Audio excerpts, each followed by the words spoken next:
Hello friends, welcome back to Western World. In this video, I will dictate legal matter of 610 words. So be ready for the dictation. 3, 2, 1, start. The Supreme Court has jurisdiction and the authority to hear a wide range of cases. Its jurisdiction is generally classified into three categories, namely original, appellate, and advisory. Original jurisdiction. The Supreme Court of India is empowered by Article 131 of the Constitution of India to entertain original jurisdiction exclusively with regards to any dispute between the Government of India and one or more states, or between the Government of India and any state or states on one side and one or more other states on the other, or between two or more states, if and in so far as the dispute involves any question whether of law or fact on which the existence or extent of a legal right depends, provided that the said jurisdiction shall not extend to a dispute arising out of any treaty,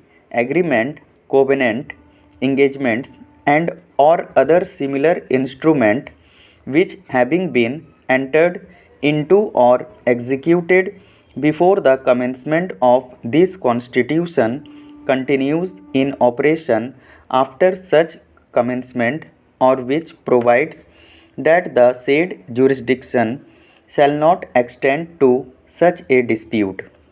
In addition, Article 32 of the Constitution gives an extensive original jurisdiction to the Supreme Court in regard to enforcement of fundamental rights.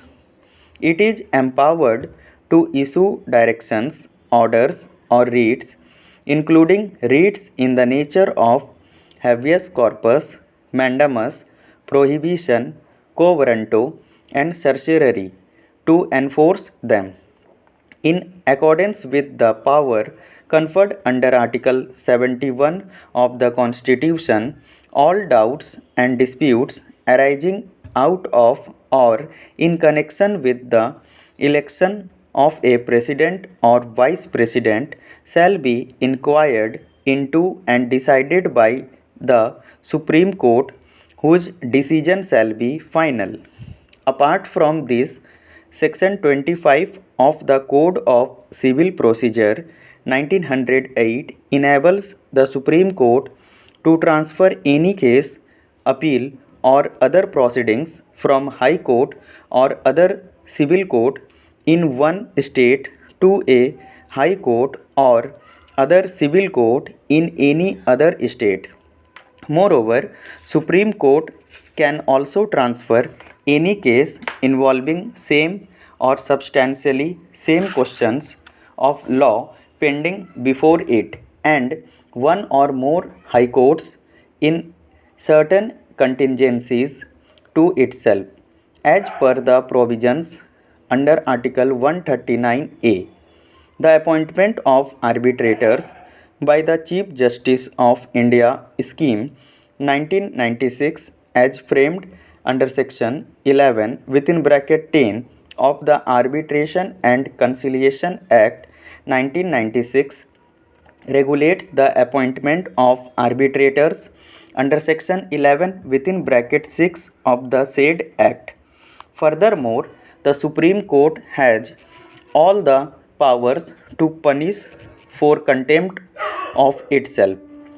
For this purpose, rules to regulate proceedings for contempt of the Supreme Court 1975 have been framed in exercise of the power under section 23 of the Contempt of Courts Act 1971, read with Article 145 of the Constitution of India.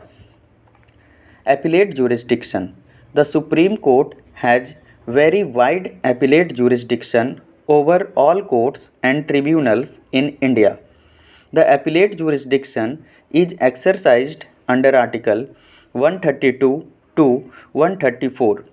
According to Article 132, an appeal shall lie to the Supreme Court from any judgment, decree, or final order of a High Court in the territory of India, whether in a civil, criminal, or other proceeding, if the High Court certifies under Article 134A that the case involves a substantial question of law as to the interpretation of this Constitution.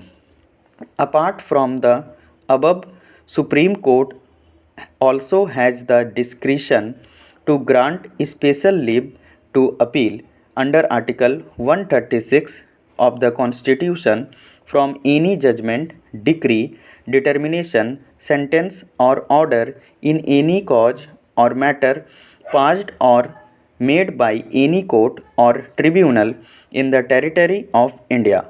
Further, the Supreme Court of India has the jurisdiction to decide a statutory appeal whenever any legislation provides for the appeal to the Supreme Court.